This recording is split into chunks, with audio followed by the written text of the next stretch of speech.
कल आपने श्रवण किया भरत जी को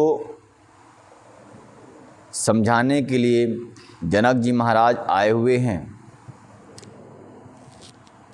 कामदागिरी पर्वत पर निवास कर रहे हैं और शोक भी व्याप्त है। ज्ञान विद्ध पयोवृद्ध सब संत समाज बैठा हुआ है। बहुत बड़ा निर्णय करना है, इसलिए सब बड़े शांत रस में बैठकर, शांत रस में डूबकर निर्णय करते हैं। शोक के कारण विशेष कुछ कह नहीं पाते हैं, ना तो भोजन करते हैं और ना तो विश्राम ही करते हैं।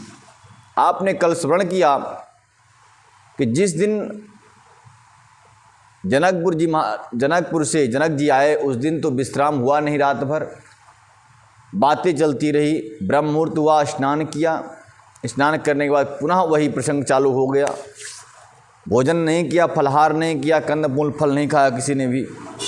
आज वही जब 2:30 घड़ी बीत चुकी है, 2:30 घड़ी का मतलब 6 बजे से लेकर 2-2:30 बजे तक जो है तो प्रसंग चलता रहा।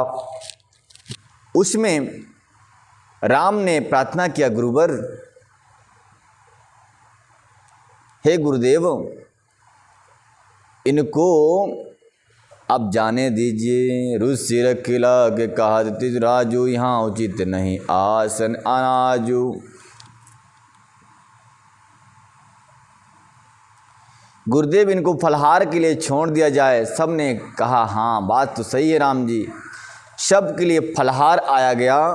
फलहार को गुरुदेव भगवान सब के पास भेज रहे हैं। जितने भी सैनिक हैं, जनकपुर के सैनिक, अयोध्या के सैनिक, नगरवासी, पुरवासी, बनवासी, सब के पास कामर में बांध करके समस्त भोजन की सामग्रियाँ पहुँचा रहे हैं। सादर शब कह रामपुर,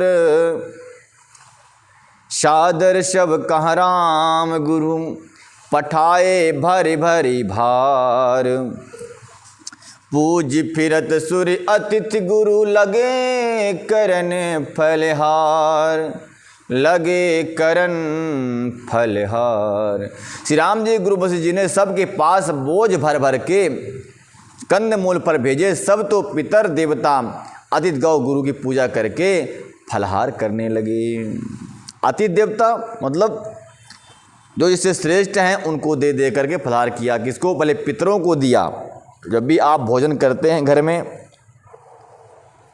भोजन में कई हिस्सा होता है। आपके थाली के भोजन में कई लोगों का हिस्सा होता है।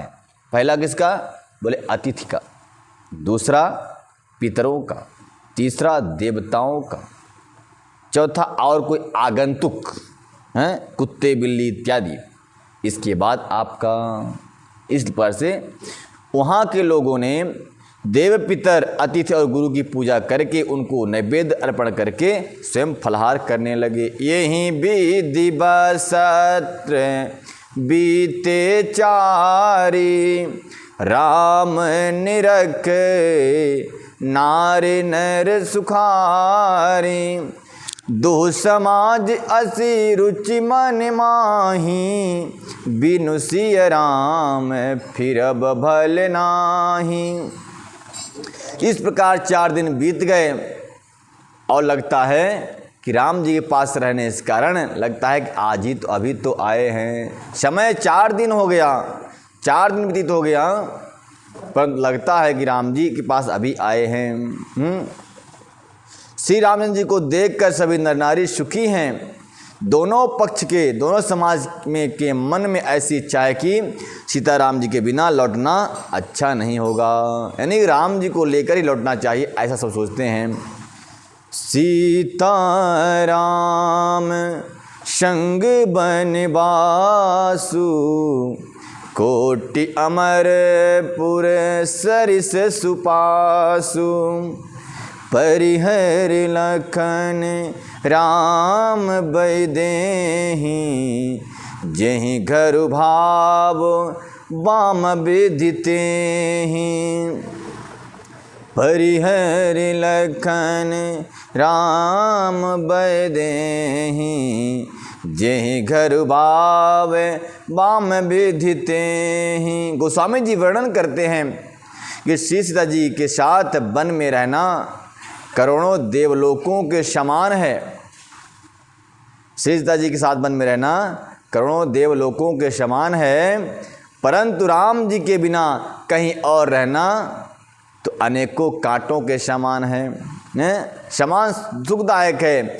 और लक्ष्मण जी श्री राम जी और श्री जानकी जी की छोड़कर जिस घर में रहना है वहाँ अच्छा नहीं लगेगा, विधाता उसके विपरीत हो चुका है। यानी किसी के मन को भी राम लक्ष्मण सीता के बिना अच्छा नहीं लगता। ये वन में ही स्वर्ग लग रहा है इनको, करोड़ों स्वर्ग के समान वह वन जहाँ राम जी रहते हैं। सच में जहाँ सतपुरुष रहते होंगे, लोग कहते हैं ना पंडित जी हमारे घर में निगेटिविटी बहुत है, क्या करूँ, दूर निकालने के लिए क्या करना चाहिए? गूगल का धूप दूँ, कपूर जलाऊं, हवन करूं, आरती करूं, क्या करूं? मेरे प्यारों, ये जब निगेटिविटी का धारण करने वाले जब लोग ही जहाँ हैं वहाँ कितना हवन आरती करोगे, कितना पूजा पाठ करोगे? आप क्या रोज़ पूजा पाठ करते रहोगे? कितना पंडित बुलाओगे, कितना गठबंधन कराओगे, कितना गूगल का धूप लगाओगे? जब तक आपके अंदर स्वयं ही सकारात्मक विचार नहीं आएंगे तब तक आप कितना भी हवन करते रहो, गायत्री का कोई फर्क पड़ने वाला नहीं है। एक बार एक आदमी घर में मैं पहुंचा कथा करने, अब वहाँ जो बुला के ले गई मुझे एक माता जी थी, गायत्री परिवार से जुड़ी थी। गया मैं उनके घर में, चलो उनके भाव को देखकर मैं चला गया। अब वहाँ गया तो एक नाग बैठा हुआ था, फुफकार मारने वाला, उनका देवर बड़ा गुस्सैला। अरे राम राम, मैं बोलाया पूजा तो मैं किए देता हूँ, परंतु इस घर में आप कितना भी हवन गायत्री कर लो, पूजा पाठ कर लो, निगेटिविटी जाने वाली नहीं है, क्योंकि शेष नाग तो घर में बैठे हुए हैं आपके, फुफकार मारने, बड़ा अत्यंत क्रोधी अरे राम राम, मैं बोला भाई रे भाई, उस जन्म में सर्प रहा होगा या फिर मरने के बाद सर्प बनेगा? ये जो लोग अत्यंत क्रोध करते हैं, मान लो कि वो उस जन्म में सर्प बना रहा होगा, सर्प, या भी मरने के बाद सर्प बनेगा। ऐसे क्रोधी व्यक्ति, मैं बोला कितना भी हवन कर लो तुम्हारे घर में नकारात्मक ऊर्जा हमेशा बनी रहेगी। सकारात्मक ऊर्जा अपने अंदर लाना है, घर में बनाना है, तो पहले सत्संग करना सीख लो, संतों के चरणों में बैठना सीख लो, संतों के चरणों को धोकर पीना सीख लो और संतों के संग में रहना सीख लो। अपने आप अपने घर में सकारात्मक ऊर्जा आ जाएगी, हवन करने के लिए आवश्यकता नहीं पड़ेगी। विचार ही शुद्ध हैं आपके, विचार नेगेटिव है ही नहीं, तो फिर वहाँ नकारात्मक ऊर्जा कैसे घर में आ सकती है? इसलिए दिव्य ज्ञान को अर्जन करके अपने हृदय रूपी समंदर में उसको संयोग लो, कंट्रोल कर लो, समाहित कर लो, तो आपका कल्याण हो जाएगा, निगेटिविटी नहीं आएगी। तो राम के बिना किसी को अच्छा नहीं लगता। ये वन भी, जंगल भी, इनको लगता है कि पॉजिटिव एनर्जी मिल रही है। लोगों को ऐसा लगता है मैं अभी तो आया हूँ, 4 दिन बीत गए, जनक जी को बोलते हैं तो मेरे राज्य से अच्छा तो यहाँ लग रहा है। कहाँ? जहाँ राम जी हैं, जहाँ सतपुरुष रहते हैं, अनायासी वहाँ अच्छा ही लगता है। जैसे आप पहुँचे किसी घर में, अरे घर तो बहुत है, हर जगह जाते होंगे अपना, लेकिन कहीं की जाते होंगे जब आप, तो आपको लगता होगा कि मैं और रुक जाऊँ यहाँ, अच्छा लगता है, वहाँ शांति मिलती है, मन को सुकून सा मिलता है। और कहीं के जाओ तो वहाँ बैठने की इच्छा नहीं होती है, लगता है कि रावण रहता है, कि यहाँ पर कुंभकर्ण रहता है, ऐसा लगता है।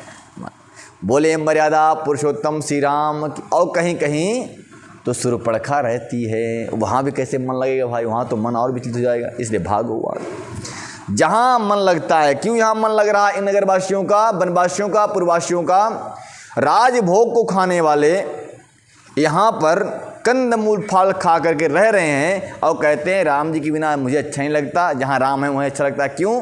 क्योंकि मर्यादा का पालन करने वाले, संतों से प्रेम करने वाले श्री राम जी हैं और माता जानकी भी हैं, इसलिए सबको बड़ा अच्छा लगता है। दोनों ही संतों के चरणों से प्रेम करने वाले और सत्संग करने वाले हैं। बोले मर्यादा पुरुषोत्तम श्री राम की। तो इस प्रकार से बड़ी सुंदर कथा कहते हैं गोस्वामी जी महाराज हैं। राम के बिना इतना दिन हो गए, लगता है अभी तो आए हैं, अब उनको छोड़कर अच्छा नहीं लगता लौटना। लोग सोचते हैं मुझे राम जी यहीं रख ले, राम जी कहते नहीं नहीं जाओ जाओ, यहाँ डिस्टर्ब मत करो, हम ध्यान करने आए, तुम लोग भी आगे पीछे पीछे, बहुत काम है मेरे पास, इसलिए भगा देते हैं। तो सीता राम संग बनवासु, कोटि अमरपुर सरिस सुपासु, परिहर लखन राम बैदेहि, जेहि घर भाव बाम विधि तेहि। गोस्वामी जी बहुत सुंदर वर्णन करते हैं कि सीता राम जी के साथ में वन में रहना करोड़ों स्वर्ग के समान है, और उनके बिना किसी महल में भी रहना नरक के समान है। जिस घर में राम की भक्ति नहीं होती और श्री कृष्ण की भक्ति नहीं होती, नारायण की पूजा नहीं होती, वह घर नरक के समान है। जिस घर में संतों का आगमन नहीं होता, वह घर सर्प के बिल के समान है। और जिस घर में संतों का चरण नहीं पड़ता, उस घर का क्या कहना, वहाँ तो साक्षात राक्षसों का ही वास होता है। ऐसा गोस्वामी जी वर्णन करते हैं कि दाहिनी दाऊँ हो सब शवहीं, राम सपीप बसे बन तबहीं, मंदाकिनी मंजनु त्यों काला, राम दरस मुद मंगल माला। कितना अच्छा सौभाग्य है पूर्ववासियों का, नगरवासियों का। बहुत अच्छा सौभाग्य। क्या सौभाग्य है? बोले इन नगरवासियों के परमात्मा दाहिने, दाहिने मतलब जब परमात्मा आपके दाहिने होते हैं तब आपका काम हर मंगल होता है, हर काम मंगलमय हो जाता है। अगर विपरीत हुए तो अमंगलमय, दाहिने हुए तो। कहते हैं राम की चाहे विधाता किधर है मुझे तो नहीं मालूम, लेकिन पूर्ववासियों के जरूर बाएं हैं भगवान, दाहिने। क्यों? कि उनको हर प्रकार से मंगल प्राप्त हो रहा है। दाहि दाहों सब तबहि, राम सपी पे बसई बन तबहि। जिन लोगों ने राम के समीप निवास किया, परमात्मा उसके साथ है, उसके अनुकूल हैं। और क्या है अनुकूल है? क्या मतलब क्या पता चलता है कि मंदाकिनी में तीनों काल स्नान, और राम दरस मुद मंगल मूला। तीर्थ में राम का थट बैठ चुपचाप, पीटू क्या?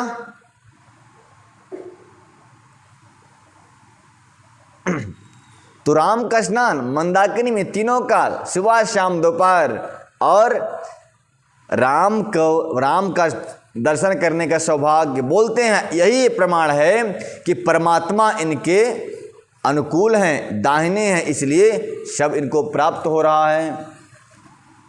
और जिसके बाएं हो जाएं तो बोले महाराज क्या करो, पानी बरस रहा था इसलिए मंदिर में दर्शन करने नहीं आ पाया। इंद्र देवता ही उनकी बाधा बन जाते हैं। अटनु राम गिरि बन तापस थल, आसन आमी सम कंद मूल फल, सुख समेत सम्मत दुई साता, पल सम हो ही ना आन अन जाता। गोस्वामी जी वर्णन करते हैं अटत राम गिरि बन प्रतापा।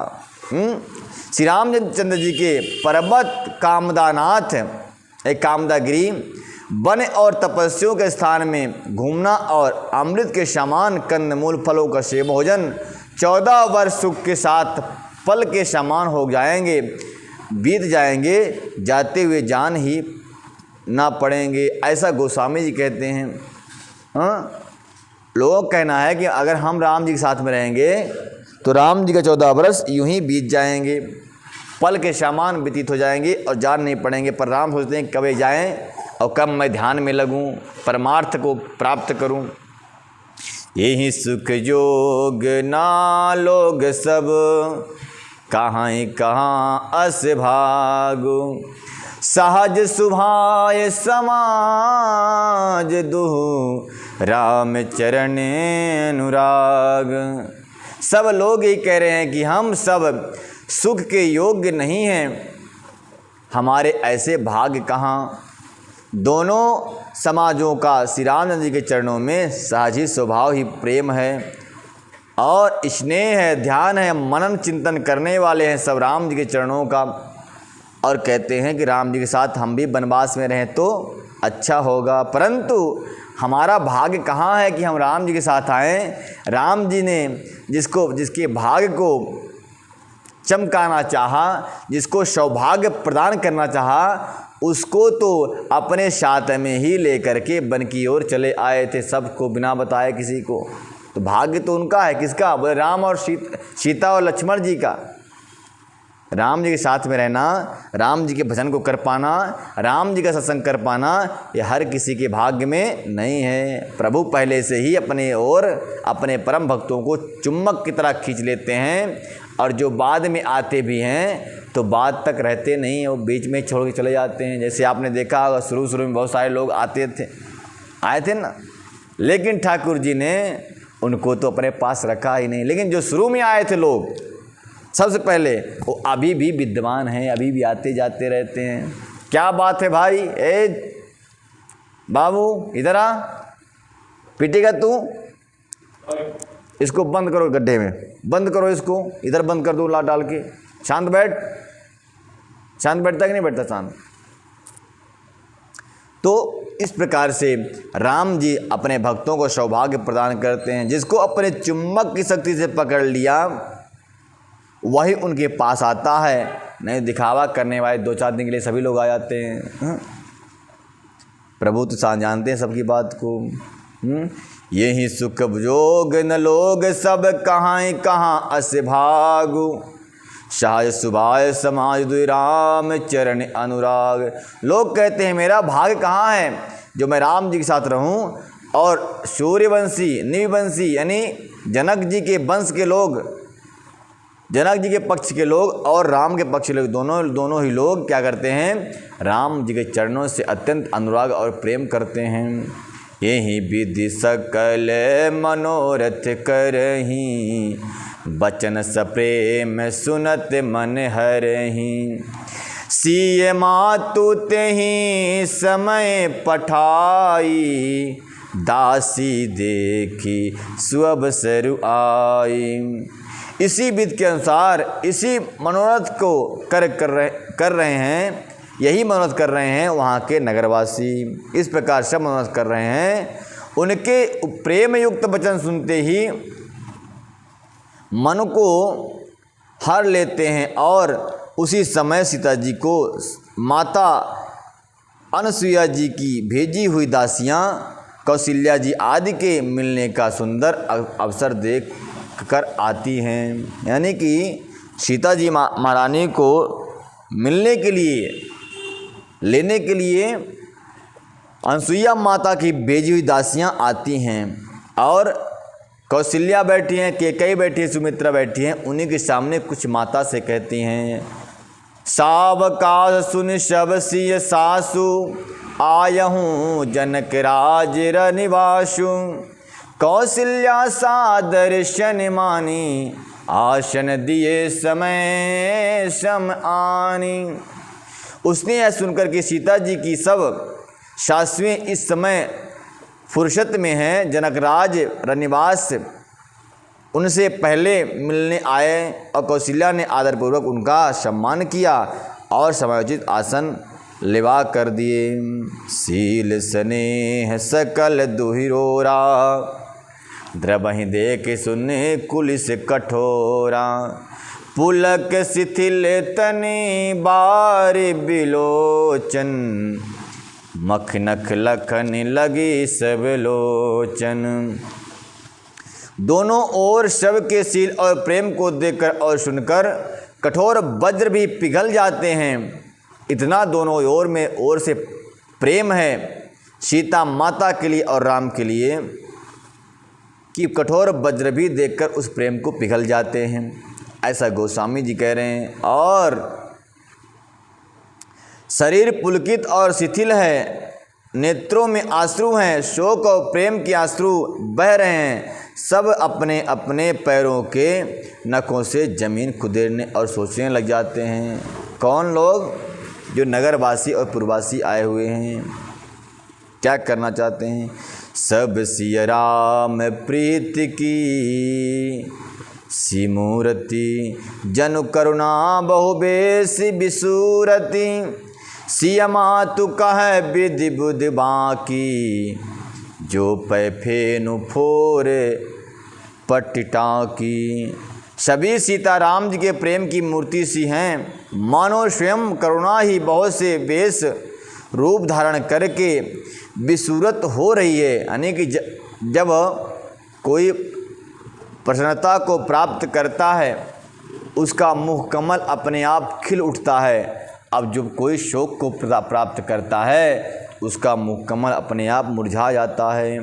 तो कह रहे हैं कि सीता जी और राम जी के रूप को देखकर मतलब ऐसा लगता था कि सुंदरता ने मूर्तिमान मूर्ति को धारण करके अनेकों रूप में आ गई हैं। और लेकिन जब जाने की बात हुई तो सब करुणा करने लगे, सब सर को झुका लिए।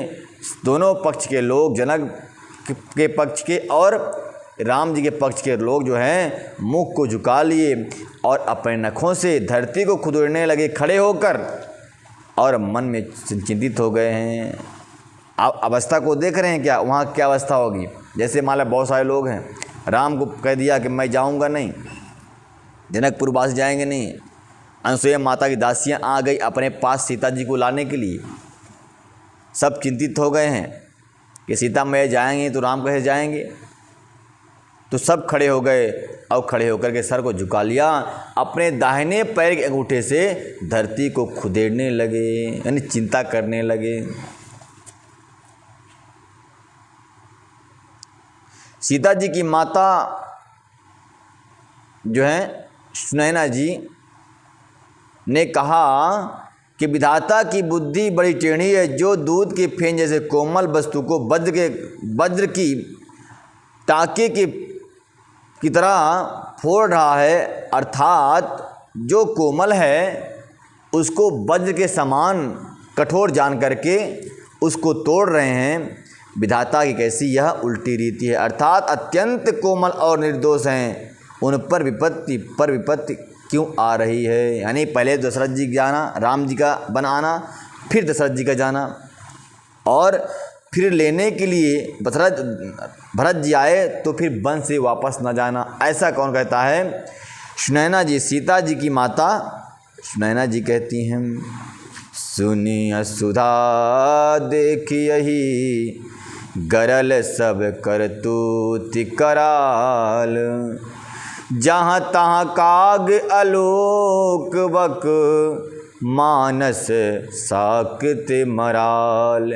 अमृत केवल सुनने में आता है और विष जहाँ तहाँ प्रत्यक्ष देखे जाते हैं।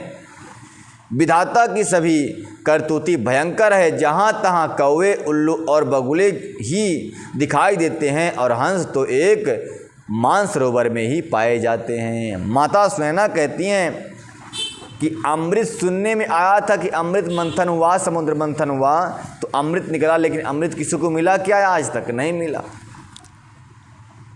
अमृत निकला था और विष भी निकला था समुद्र मंथन से। अमृत तो नाम मात्र का सुनने में आता है, लेकिन विष तो जगह जगह दिखाई देते हैं।